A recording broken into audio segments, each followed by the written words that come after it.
Some say he's a technical whiz. Some say he was born in Cornwall. While some say that he's on a journey. It's The Journey, and here's your host, David Hackett. I have on another journey, and today's journey is involving a non-profit leader, storyteller and coach who's also passionate about creating a more just world where everyone thrives.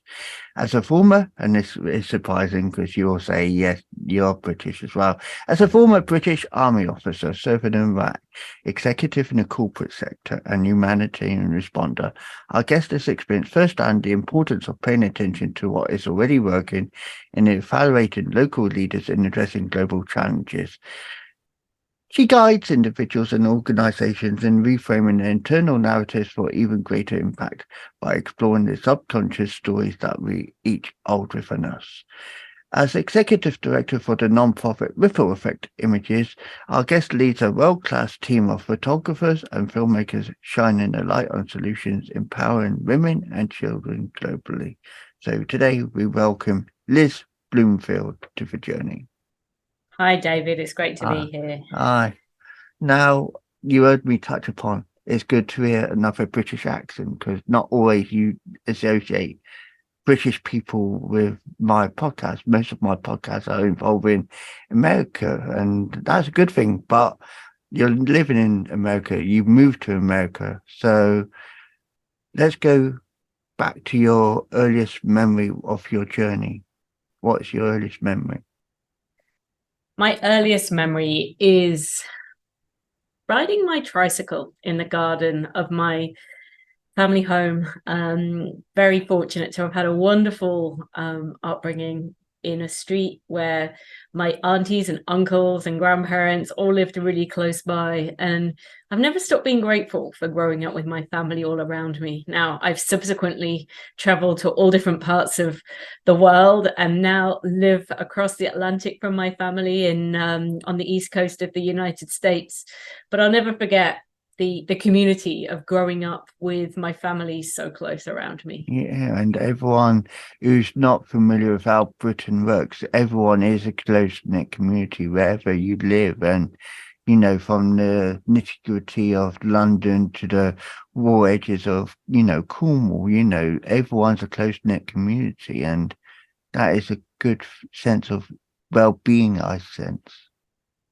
Yeah, it anchored me, I think, for everything that I subsequently went on to do. I think the stability and the continuity of being in one place with people around me, I think I've never taken for granted. And, you know, I look at people who've been less fortunate, you know, have had to move regularly when they were young, or maybe just haven't had that consistency. And I'm forever grateful to my parents and my family that gave me that really warm welcome into the world. So going into the reason why we're talking about you, it says about being a non-profit leader, storyteller and coach, which is passionate about creating a more just world where everyone thrives. That is a really lovely way of helping people per se. And, you know, I can see in the background of where you are now for the people listening, she's got a picture frame and it just symbolizes love in the picture because it's that look in the eyes. Yeah, it's a beautiful picture by one of the photographers that's part of Ripple Effect Images, actually our founder, Annie Griffiths. Yeah, and I think love is a great place to start from. The work that I do today is about creating a more just world where everyone thrives. And that's what I'm passionate about, is that actually sometimes we think about opportunities and resources in the world in a very limiting way, in a way that you take something away from one and give it to another. And actually, you know, I believe really strongly that we can all coexist in this world together, and but there are very intentional steps that we need to create in order for the world to be fairer, to be more just. And so right from the early part of my career, my career started in the military, and I've subsequently worked within the corporate and humanitarian sectors, and now very focused on storytelling. And I think there's this common thread that actually the story we tell ourselves and each other about how we want to show up each day are really critical to how we can make a positive difference in the world. Yeah, and as I always say when I interview people, every journey's different. So that's what you experience when you see the opportunities. Every opportunity is different because you don't have the same opportunity for one person to another. Right. It's so true. And I think, the more we can create more opportunities from people from a wider range of different backgrounds and lived experiences, I think the better that serves everyone. But also, I think it's how we as individuals show up for the opportunities that are presented to us, because sometimes something can be in front of us that seems like it's a really big problem or a really big challenge or something that's going to be generally quite unpleasant. And actually, a lot of it is about mindset. It's about how am I going into this experience? And that's where I think storytelling can play a real role. It's like, am I going into this experience telling myself a story that this is just something that I have to get through? In which case you're probably going to experience it in one certain way. But are you going into that with a story of, there's a lot I could learn from this. There's some relationships that I could strengthen. There's a different life experience that I haven't had before. And I think with that curiosity, with that more expansive mind, I think there's real scope to see anything in front of you as an opportunity. Yeah, and we touch upon when you was in the army. Now that's an eye-opening experience because you don't know from one day to the next what's going to happen, especially when you're deployed. You don't know what's going to be exactly around the corner, as we know in the world at the moment for any, army, especially the British Army, the US Army. Everyone's just taking each day as it comes because you don't know what is around it. Yeah, it's such a good point, David, because actually we don't know what's around the corner, any of us, at any time. And when I think back to much earlier in my journey, during that time in the British Army, and when I deployed overseas to Iraq, actually the experience that I had was quite different to what I was expecting. I was really fortunate to work very closely with the local Iraqi rail operators who I was working in partnership as we reestablished the rail infrastructure in the southern part of the country. And the experience that I had, the learning that I got from them, and some of the insights that I got about how you could work together across cultures with really different backgrounds and yet still achieve really collaborative, positive outcomes, really sowed the seed for me that actually anything's possible. And so I think that early experience for me certainly opened my eyes to how important it is to pay attention to the local leaders within any situation. Sometimes we think about things in terms of being very top down, but actually whether it was in Iraq during the conflict period, or indeed whether it's anywhere in the world at any moment in time, is there are extraordinary people getting stuff done, really detailed knowledge of what is needed within their community, and the importance of paying attention to those local leaders because they play such a critical role. And it's about, we said about in the beginning, a community. It's about building those small communities to make a bigger community. And I always describe it as a piece of jigsaw in a jigsaw that makes a bigger picture. Yeah, that's exactly it. That's a perfect analogy. And I think if we can all have the humility to realize that we're just one small piece in a jigsaw, but at the same time recognize the value in being aware of all of the other pieces of the jigsaw and thinking about how we can complement one another and how we can support one another and how we can lift each other up. That's where really incredible things happen. And that's why I feel so fortunate in the work that I do today in terms of shining a light on solutions that are empowering women globally. We go out and we look at the things that are already working, that are really working, that are transforming lives and making a difference. And I promise you, there is so many of those solutions out there. It's just that sometimes the media focuses on the problems and the challenges and the victims and what's not working. But actually, if we can pay more attention to what is working and, channel more of the resources and the attention and the energy towards what's working in the world, then I truly believe that's how we move forward with some of the challenges that we face globally right now. Now, having worked in the media, you do get the media ed where you do see just a top player. You do, I'm not saying it's everyday situation, but the only time you see the layers underneath it, and I'll give an example, is when you actually saw Michael Buck in England on BBC News doing Ethiopia. Now, no one knew completely about Ethiopia up till then. But he went there and you saw the news report, and even this day when I actually look back at it, I know I was young at the time when it happened, but it chokes you because he peeled back those layers that no reporter has done before. And that's how reporting is nowadays.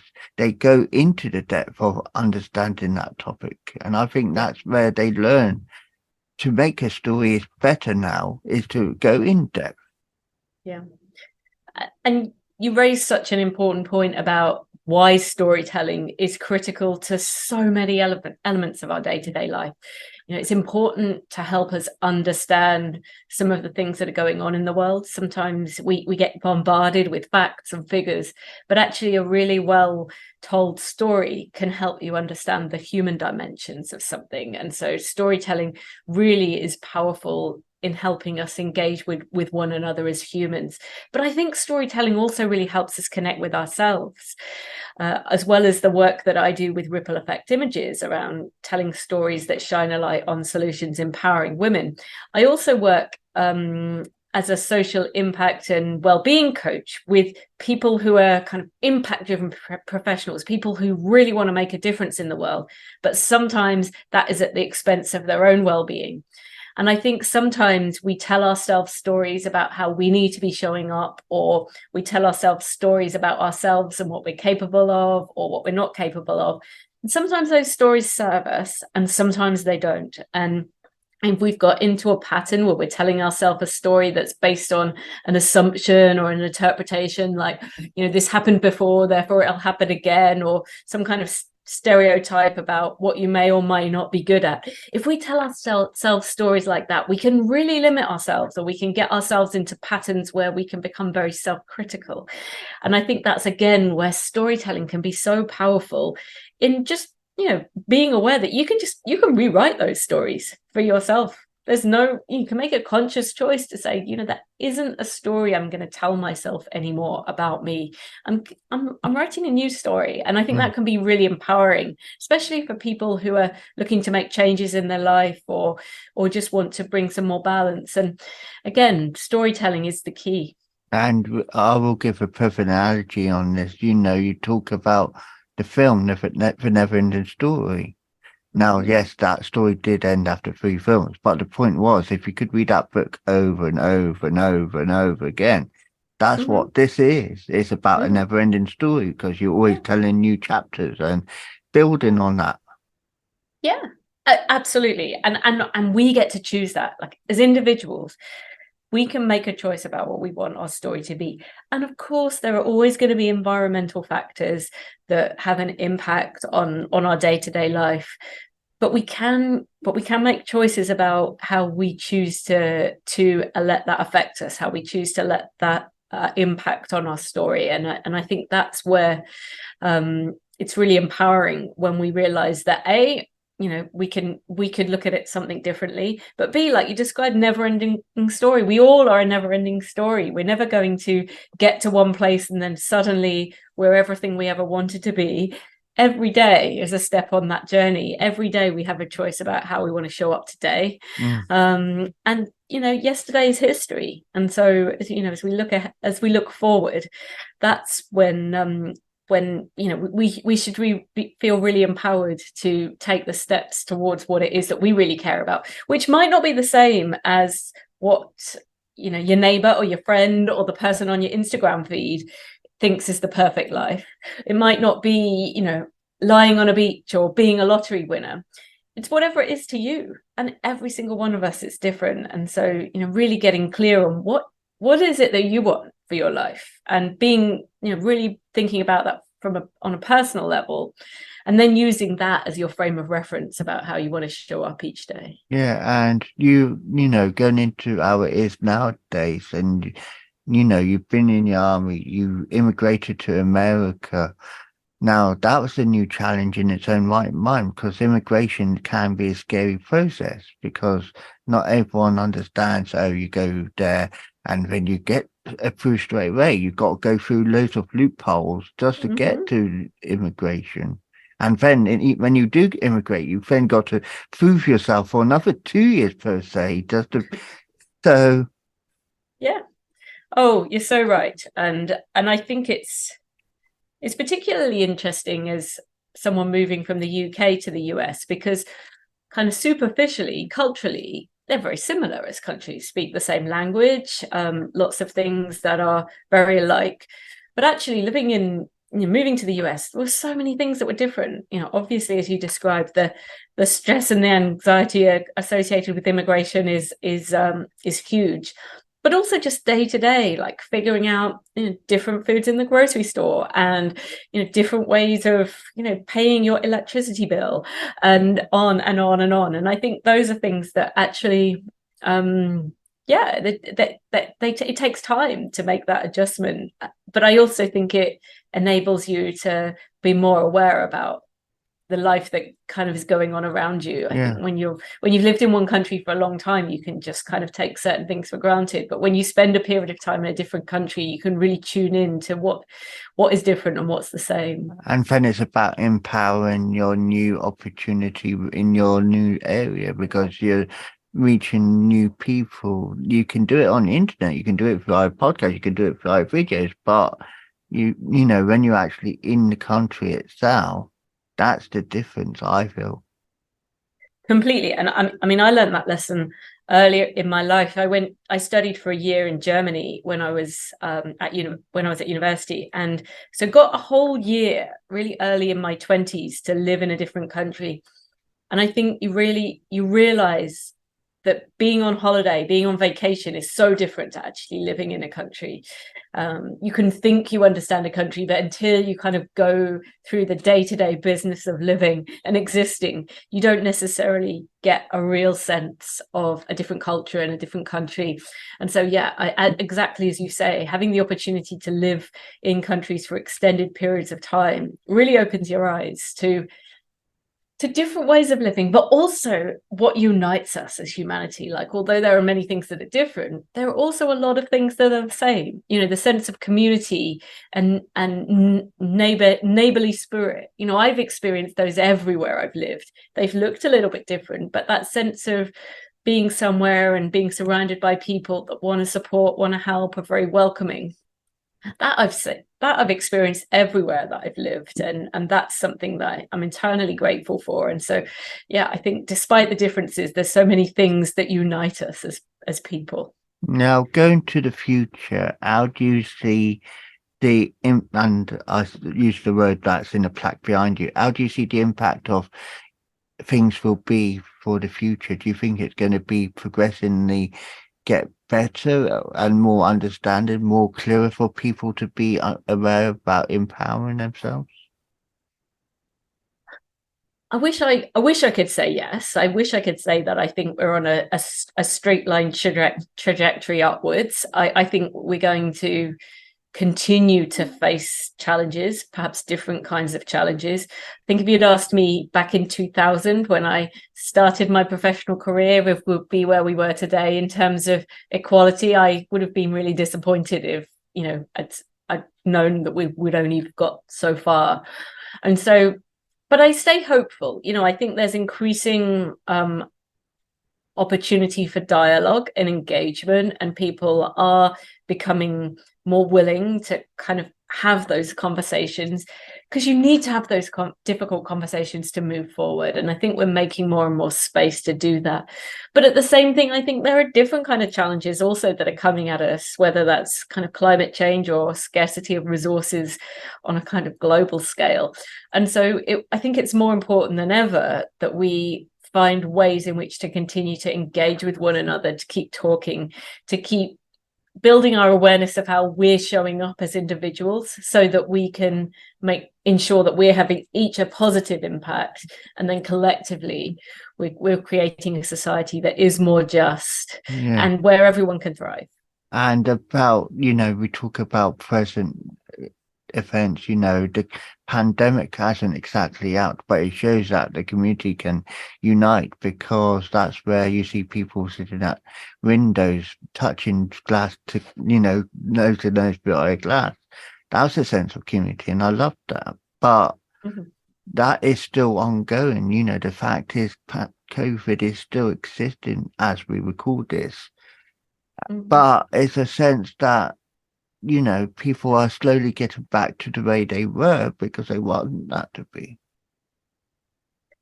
Yeah, it's been such an interesting 3 years, devastating and tragic consequences on so many levels. But like you describe, also really heartwarming moments of communities coming together and families supporting one another. And I hope we can learn from that. I hope that we can learn some lessons that will continue for years and decades to come. Community being one of them. Seeing communities come together and help one another, it's just heartwarming. And I think that is something, certainly in my community, I connected with my neighbours more than I ever had previously, and we've maintained that. And that, I think, was a real positive thing that came out of the pandemic. But yeah, I think time will tell. Sometimes I see people slipping back to old habits, or companies going back to insisting that people come into the office and be there Monday to Friday. But I hope on a larger scale that we can learn how important it was in that moment of crisis globally, that we all supported one another, and were flexible, and were accommodating, and were accepting that everybody has different challenges that they're having to address on a day-to-day basis, and really trying to find ways to accommodate those so that we can all thrive. Yeah. So to conclude, is there any way people can get hold of you, and what message would you say to people today? Absolutely. So if people are interested in ripple effect images and our work shining a light on women empowering, on programs empowering women globally, then they can find us at rippleeffectimages.org. We have a website with all kinds of beautiful content. If people are interested in connecting with me directly, you can contact me via my website. It's liz-bloomfield.com, and always keen to engage with people, particularly people who are seeking to balance, wanting to make an impact in the world, make a difference, but wanting to ensure that they balance that with taking care of their own well-being. So please, would love to connect with people via both those channels. And what would you say to people now, just to get them feeling good, feeling inspired to go forward in their journey?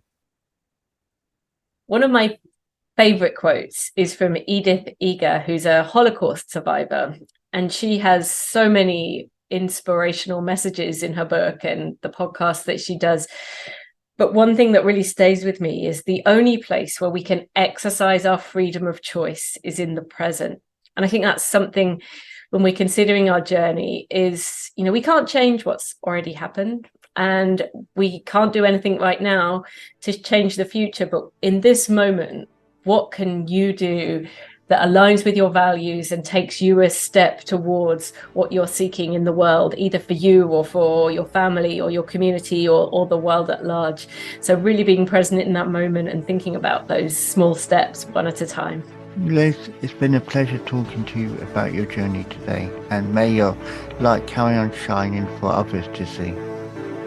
Thank you, David. It's my pleasure. Thank you.